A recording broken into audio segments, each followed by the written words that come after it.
अस्सलाम वालेकुम स्टूडेंट्स, उम्मीद है आप सब खैरियत से होंगे। स्टूडेंट्स, आज मैं अपना लेक्चर एक्सरसाइज 1.1 से स्टार्ट कर रहा हूँ। एक्सरसाइज स्टार्ट करने से पहले कुछ हम बेसिक्स डेफिनेशंस के बारे में डिस्कशन कर लेते हैं। सबसे पहले रियल नंबर आ जाती है। इस चैप्टर का नाम भी रियल नंबर्स है। तो सबसे पहले इसकी डेफिनेशन देखते हैं। The set of real numbers is the union या फिर combination of the set of rational number and irrational number. यानी रियल नंबर में हम अगर रैशनल नंबर्स और इरेशनल नंबर्स को कंबाइन करें, यानी कि अगर हम उनका यूनियन लें तो हमारा सेट ऑफ रियल नंबर बनेगा। ठीक है, तो रियल नंबर्स को हम आर से मेंशन करते हैं और इक्वल टू जो क्यू है वो हमारा रैशनल नंबर्स को रिप्रेजेंट करता है और सेंटर में यूनियन का साइन है, और क्यू डैश जो है वो हमारा इरेशनल नंबर्स को रिप्रेजेंट करता है। ठीक है, अब हम सबसे पहले रैशनल नंबर्स देख लेते हैं। Rational the set of rational numbers is defined as the set of the numbers. यानी रैशनल नंबर्स का सेट जो है वो ऐसे सेट नंबर्स का सेट होता है that contains those element which can be expressed as quotient of two integers. यानी कि ऐसे तमाम नंबर जिनको हम कोशेंट की फॉर्म में लिख सकते हैं। यानी कि अगर हम एक नंबर को डिवाइड करते हैं दूसरे नंबर से, तो जिस नंबर से डिवाइड कर रहे होते हैं ऊपर जो आता है, ठीक है, फॉर एग्जाम्पल अगर हम ऐसे डिवाइड कर रहे हैं नंबर को, यहाँ पर हमारा 6 है और इधर हमारा 18 आ जाता है, तो इधर जो हमारा नंबर आएगा वो बेसिकली हमारा कोशेंट कहलाएगा। ठीक है, ऐसे तमाम नंबर्स जिनको हम कोशेंट की फॉर्म में नहीं लिख सकते वो हमारे इरेशनल नंबर्स में आ जाते हैं, और जिनको हम कोशेंट की फॉर्म में लिख सकते हैं वो सारे हमारे रैशनल नंबर्स में आ जाएंगे। ठीक है, इसकी एग्जांपल 2/3, 4/5 है, ETC इस टाइप के जितने भी नंबर्स हैं। और जो इरेशनल नंबर्स हैं, the set of irrational numbers Q dash contains those elements which cannot be expressed as a quotient of integers। ठीक है, उनको हम क्वेश्चंस की फॉर्म में नहीं लिख सकते। जैसा कि फर्स्ट हमारा पाई आ जाता है, ठीक है, इसको हम क्वेश्चन की फॉर्म में कभी भी नहीं लिख सकते। उसके बाद ई आ जाता है, ये हमारे कुछ एग्जांपल्स में ओल्ड बुक में यूज़ होता रहा है। उसके अलावा जो प्राइम नंबर्स हैं या जो इवन नंबर्स भी आ जाते हैं, ऑड नंबर्स भी आ जाते हैं, यानी कि जिनको हम सिंप्लीफाई नहीं कर सकते, और वो हमारे इरेशनल नंबर्स में आ जाते हैं। सम टाइम अगर हम 12 की बात करें, 12 पर रूट है, तो 12 हमारा 2 का स्क्वायर मल्टीप्लाई बाय 3 के इक्वल होता है। ठीक है, अभी देखें 2 का स्क्वायर रूट से कैंसिल हो जाएगी, हमारा 2 बाहर आ जाएगा और इनसाइड द ब्रैकेट जो रूट है वो हमारा 3 रह जाएगा। अब इनका प्रोडक्ट भी इरेशनल के इक्वल आ जाएगा, यानी कि रैशनल और इरेशनल नंबर का प्रोडक्ट भी इरेशनल नंबर होता है, और इनका सम भी इरेशनल होगा, और इनका जो सब्ट्रैक्शन भी होगी वो भी हमारा इरेशनल नंबर में ही कंसीडर किया जाएगा। ठीक है, अब हम नेक्स्ट डेफिनेशन पे आ जाते हैं। वो बेसिकली है decimal representation of rational numbers. ठीक है, अगर हम उनको डेसिमल फॉर्म में रिप्रेजेंट करते हैं तो उनकी 2 टाइप्स हैं। बेसिकली फर्स्ट टाइप जो है हमारी, उसके बारे में पहले डेफिनेशन पढ़ते हैं। The decimal number with the finite number of digits after the decimal point. ठीक है, ऐसे डेसिमल नंबर्स जिसमें डेसिमल पॉइंट के बाद फाइनाइट नंबर है। फाइनाइट होता है limited number, just like 0.345, 2 point के बाद 2-3 नंबर्स आ जाएं, और यानी कि लिमिटेड सा आंसर हमारे पास आ जाए। जस्ट लाइक 1/4 है, अगर हम इसको डिवाइड करते हैं तो 0.25 हमारा आंसर आता है, और अगर 8 डिवाइडेड बाई 25 है, इसको हम सॉल्व करते हैं तो 0.32, ये हमारे फाइनाइट है। ठीक है, डेसिमल पॉइंट के बाद फाइनाइट नंबर्स जो हैं वो हमारे आंसर में आ रहे हैं, तो ये हमारे टर्मिनेटिंग डेसिमल नंबर्स में आते हैं। अब हम रिकरिंग होता है जो कि रिपीट हो रहा होता है, और नॉन टर्मिनेटिंग जो कि अनलिमिटेड होता है डेसिमल नंबर्स। ठीक है, ये भी हमारा रैशनल नंबर्स में ही आएगा। The decimal numbers with the repeating pattern of digit, repeating pattern of digit, just like decimal point के बाद 0.345 345 345 आ रहा हो, यानी कि सेट पैटर्न कुछ भी है वो रिपीट हो रहा हो। 1 डिजिट हो सकता है, 2 डिजिट्स हो सकते हैं, 3 डिजिट्स हो सकते हैं। अगर वो रिपीट होते जा रहे हैं तो वो हमारा रिकरिंग में आएगा और नॉन टर्मिनेटिंग में आएगा। अगर वो अनलिमिटेड है, आगे डॉट से हम मेंशन कर देते हैं। और अगर जो भी सेट पैटर्न है, फॉर एग्जांपल यहाँ पर 1 को हम 3 से डिवाइड करते हैं तो 0.333 आता है, और आगे डॉटेड फॉर्म में रिप्रेजेंट किया गया है। इसको हम 0.3 पर बार लगाकर भी रिप्रेजेंट कर सकते हैं। बार का ये मतलब है कि ये नंबर हमारा रिपीटेड है, रिपीट होता जाएगा। इसी तरह 1 डिवाइडेड बाय 6 करें तो हमारा आंसर 0.1666 आगे डॉटेड फॉर्म में रिप्रेजेंट कर दिया गया, क्योंकि ये कंटिन्यू है, अनकाउंटेबल है। तो हम इसको ऐसे भी लिख सकते हैं शॉर्ट फॉर्म में 0.6 और 0.1 और 6 पर हमने बार लगा दी कि ये डिजिट हमारा रिपीट हो रहा है अनलिमिटेड टाइम्स। ठीक है, अब हम एक्सरसाइज का क्वेश्चन नंबर 1 देखते हैं।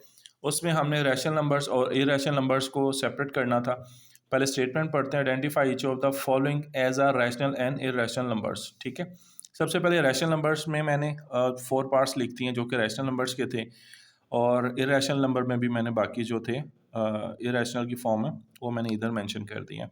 सबसे पहले इसका जो फर्स्ट पार्ट है 2.353535 है, और ये फाइनाइट नंबर ऑफ डिजिट्स हैं आफ्टर द डेसिमल पॉइंट। ठीक है, ये भी हमारा रैशनल नंबर में आएगा और रिकरिंग भी हो रहा है थोड़ा सा। ठीक है, 3 टाइम हुआ है, और इधर हमारा 0.6 पे बार है, यानी कि इसका आंसर हमारा बनता है 0. अगर हम इसको एक्सपेंड करते हैं 0.666 अनकाउंटेबल टाइम ये हमारा रिपीट हो रहा है। ठीक है, ये भी हमारा रैशनल में आएगा। उसके बाद 15 डिवाइडेड बाई 4 ये भी हमारा रैशनल में आएगा, क्योंकि अगर हम इसको सिंप्लीफाई करते हैं तो हमारा आंसर 3.75 आता है। ठीक है, जो कि टर्मिनेटिंग डेसिमल में आ जाएगा। ठीक है, अब ये 10th जो हमारा था क्वेश्चन नंबर 1 का 10th पार्ट, ये भी हमारा रैशनल में आएगा, क्योंकि इस पर अगर हम a² माइनस b² का फॉर्मूला अप्लाई करते हैं तो हमारा 4 माइनस 2 इक्वल टू 2 आ जाता है, जो कि रैशनल नंबर में काउंट होगा। उसके बाद इरेशनल नंबर्स देख लेते हैं। 2.326067 और डॉट लगाए हुए हैं आगे, यानी कि कोई भी डिजिट्स जो हैं वो रिपीट नहीं हो रहा, और आगे डॉटेड फॉर्म में है, तो ये सारे हमारे इरेशनल में आ जाते हैं। अब देखिए अंडर के इनसाइड 7 है, जिसको हम सिंप्लीफाई नहीं कर सकते, ये भी हमारा इरेशनल में आएगा। ई भी हमारा इरेशनल में है, पाई भी हमारा इरेशनल में है। अब इरेशनल की डेफिनेशन के साथ मैंने आपको बताया था कि रैशनल और इरेशनल नंबर का जो सम है वो भी हमारा इरेशनल होगा, और यहाँ पर भी इरेशनल के इन दोनों इरेशनल हैं, तो इनका जो सम है ये भी हमारा इरेशनल होगा। तब हम क्वेश्चन नंबर 3 को डिस्कस करते हैं। क्वेश्चन नंबर 2 को हम बाद में डिस्कस करेंगे। उसमें 2 पार्ट्स हैं जो कि थोड़े से डिफ़िकल्ट हैं, तो उसको बाद में डिस्कस किया जाएगा, क्योंकि नॉर्मली स्टूडेंट्स को स्टार्ट में समझ नहीं आती, तो जो इजी पार्ट्स हैं उनको पहले सॉल्व कर लिया गया है, जो डिफ़िकल्ट हैं उनको बाद में सॉल्व कर लिया जाएगा। ठीक है, तो express the following as a rational p over q where p and q are integers. ठीक है, हमने जो रैशनल नंबर्स हैं पी ओवर क्यू की फॉर्म उसमें रिप्रेजेंट करना है इसको, जो हमें पार्ट दिया गया है, ये हमारा पार्ट नंबर 1 है क्वेश्चन नंबर 3 का। लेट x इक्वल टू 0.4 पे बार है, हमने रैशनल नंबर में भी पढ़ा था, ये हमारा रिकरिंग में आ जाता है और नॉन टर्मिनेटिंग होता है। 0.4 4 पर बार है, बार का ये मतलब है कि 4 हमारा रिपीट हो रहा है, तो हम इसको एक्सपेंड फॉर्म में लिख देते हैं। x equal to 0.44 dotted form में आगे लिख दिए, ये हमारी क्वेश्चन नंबर 1 होगी। अब हमने क्या करना है, ये जो डिजिट हमारा रिपीट हो रहा है, हमने इसका पॉइंट फर्स्ट डिजिट के बाद ले आना है जो कि रिपीटेड है। ठीक है, यानी कि 4 के बाद हमने पॉइंट को शिफ्ट करना है, तो उसके लिए हमें 10 से मल्टीप्लाई करना पड़ेगा। अगर हम राइट साइड पे इधर मल्टीप्लाई करेंगे तो हमें लेफ्ट साइड पे भी मल्टीप्लाई करना पड़ेगा, तो multiply by 10 on both sides. ठीक है, लेफ्ट साइड पे हमारा 10x आ जाएगा, राइट साइड पे पहले 10 को हम बाहर लिख देते हैं, नेक्स्ट स्टेप पे हम मल्टीप्लाई कर देंगे। अब देखिए पॉइंट हमारा इधर से इधर शिफ्ट हो गया। ठीक है, जो नंबर हमारा रिपीटेड फॉर्म में आ रहा था उसको हमने फर्स्ट नंबर के बाद हमने जो रिपीट हो रहा है वहाँ पे हमने पॉइंट को शिफ्ट कर दिया, यहाँ से इस तरफ आ गया। ठीक है, ओके, अब हमने क्या करना है, इसको इक्वेशन नंबर 2 का नाम दे दिया है। सब्ट्रैक्ट इक्वेशन नंबर 1 फ्रॉम 2 आ जाएगी। अब 2 में से हमने 1 को माइनस कर देना है, लेफ्ट साइड पे 10x माइनस 1x आ जाएगा, और राइट साइड पे 4.44 डॉट डॉट ब्रैकेट में कर दिया माइनस, और ये हमारी क्वेश्चन नंबर 1 आ जाएगी। ठीक है, दोनों को माइनस करेंगे तो जस्ट हमारा राइट साइड पर 4 आ जाएगा और लेफ्ट साइड पर 9x आ जाएगा। जी,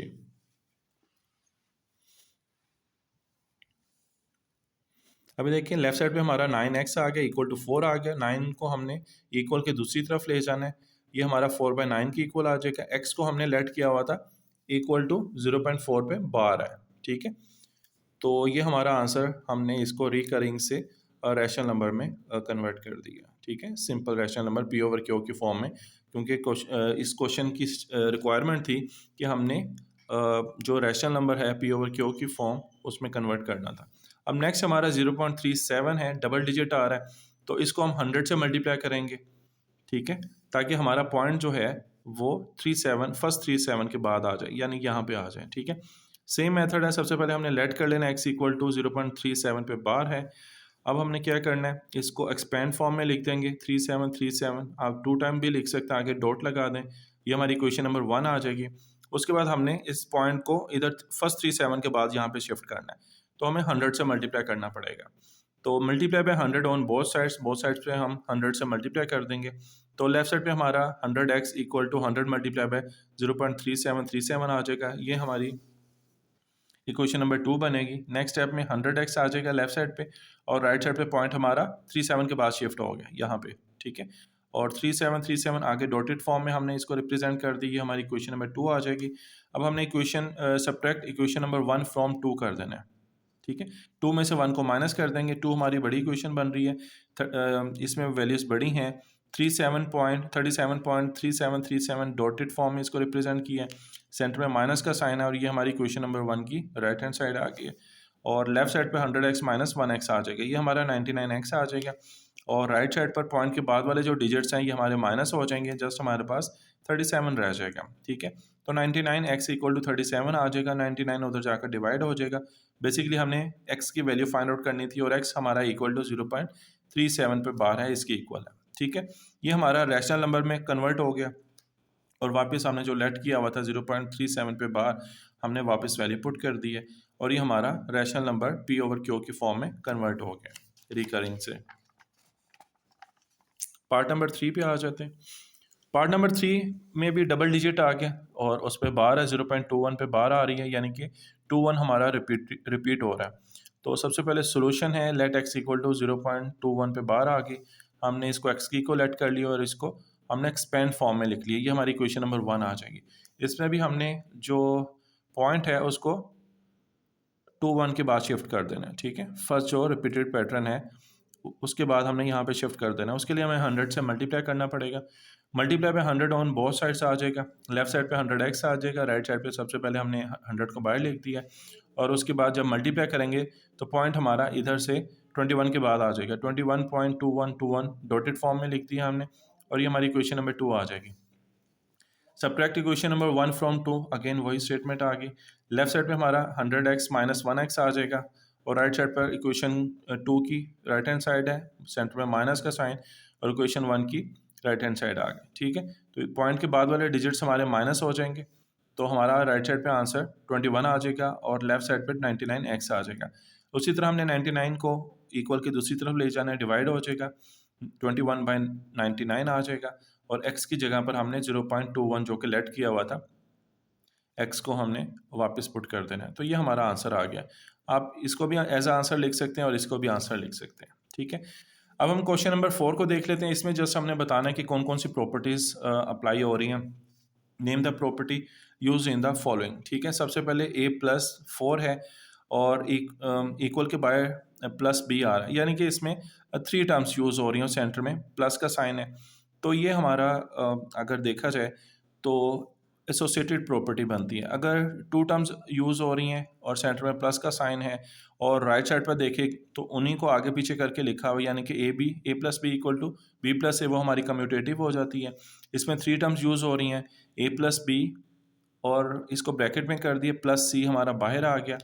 तो राइट हैंड साइड देख लें, a हमारा बाहर आ रहा है, और जो हमारा b+c होगा, जो हम सपोज करते हैं प्रॉपर्टी में, यानी कि ये हमारा b की इक्वल है और ये हमारा c की इक्वल है, ठीक है। तो ये हमारा जो प्रॉपर्टी यूज़ हो रही है associated property with respect to addition है, क्योंकि सेंटर में प्लस का साइन यूज़ हो रहा है जी। ये कम्यूटेटिव प्रॉपर्टी आ गई। ये देखें √2 प्लस √3 है, और राइट साइड पर √3 को पहले लिख दिया, प्लस √2 आ गया, यानी कि कम्यूटेटिव प्रॉपर्टी जो होती है वो a+b इक्वल टू b+a, यानी कि उसका सीक्वेंस अगर हम चेंज कर दें और दोनों का आंसर इक्वल है तो हमारी कम्यूटेटिव प्रॉपर्टी होती है। तो ये हमारी कम्यूटेटिव प्रॉपर्टी है विद रिस्पेक्ट टू एडिशन, यानी कि अंडर एडिशन है। उसके बाद पार्ट नंबर 3 देखें, x माइनस एक्स, इसको हम ऐसे लिख सकते हैं, x प्लस ब्रैकेट के इनसाइड माइनस एक्स लिखते हैं। बेसिकली एडिटिव प्रॉपर्टी बनती है। इसमें हम क्या करते हैं, कोई भी नंबर है उसमें ऐसा कौन सा नंबर ऐड किया जाए कि आंसर हमारा 0 आए, तो x में हम प्लस करेंगे -x, तो आंसर हमारा 0 आता है, ठीक है। तो ये हमारी एडिटिव प्रॉपर्टी है। उसके बाद देखें, a मल्टीप्लाई हो रहा है अब इनसाइड द ब्रैकेट b+c के साथ, और मल्टीप्लाई करने के बाद राइट हैंड साइड देखें a b सेंटर में प्लस का साइन और ए सी आ रहा है, ठीक है। इसमें प्लस भी यूज़ हो रहा है और मल्टीप्लाई भी हो रहा है, तो हमारी डिस्ट्रीब्यूटिव प्रॉपर्टी बनेगी जहाँ पे दो ऑपरेशन यूज़ हो रहे होते हैं, यानी प्लस भी हो रहा है, माइनस भी हो रहा है, या प्लस के साथ मल्टीप्लिकेशन का साइन आ जाए, तो ये हमारा जो है वो डिस्ट्रीब्यूटिव प्रॉपर्टी है। Left distributive property of multiplication है, लेफ्ट साइड से मल्टीप्लाई किया जा रहा है ओवर एडिशन, सेंटर में प्लस का साइन यूज़ हो रहा है, ठीक है। अब हम पार्ट नंबर 5 पे आ जाते हैं। 16 प्लस 0 इक्वल टू 16 आ रहा है। ये हमारी एडिटिव आइडेंटिटी होती है कि हम किसी भी नंबर में ऐसा कौन सा नंबर ऐड करें तो आंसर हमारा चेंज नहीं होना चाहिए। तो डेफिनेटली 0 अगर हम किसी भी नंबर में ऐड करें तो आंसर हमारा चेंज नहीं होता। ये हमारी एडिटिव आइडेंटिटी होती है, आइडेंटिटी। फिर हमने देखना है 100 मल्टीप्लाई बाय 1 इक्वल टू 100 आ रही है, हमारी मल्टीप्लिकेटिव आइडेंटिटी होती है। इसमें क्या करते हैं कि कोई भी नंबर हो उसको अगर हम 1 से मल्टीप्लाई करें तो आंसर हमारा चेंज नहीं होता, ठीक है। कोई भी नंबर हो सकता है, तो ये हमारी मल्टीप्लिकेटिव आइडेंटिटी होती है।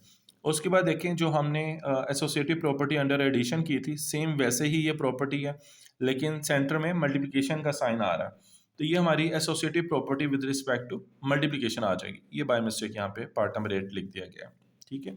अब हम पार्ट नंबर 8 देखते हैं। A B equal to B A है और ये दोनों आपस में मल्टीप्लाई हो रहे हैं, तो ये हमारी commutative property with respect to multiplication बनेगी, ठीक है। उम्मीद है स्टूडेंट्स आपको ये बेसिक्स अच्छे तरीके से समझ आ गई होंगी। अगले लेक्चर तक के लिए इजाज़त दें, अपना ख्याल रखिएगा। अल्लाह हाफिज़।